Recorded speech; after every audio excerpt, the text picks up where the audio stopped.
এটা হচ্ছে চিকেন পাকোড়া। আমার মেয়ে খাবে চিকেন পাকোড়া, খাওয়ার জন্য বায়না ধরেছে, সেই জন্য চিকেন পাকোড়া ভাজছি।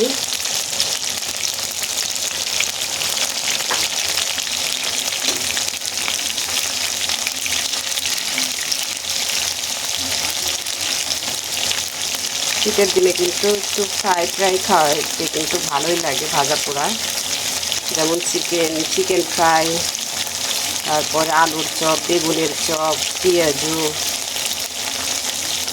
ফুলকপির পাকোড়া, তারপরে হচ্ছে বাঁধাকপির পাকোড়া, এরকম বিভিন্ন আইটেমের খাবারগুলা কিন্তু বেশ ভালো লাগে। আর শীতের দিনে দুধের পিঠাপুলির তো কোনো বিকল্পই নেই।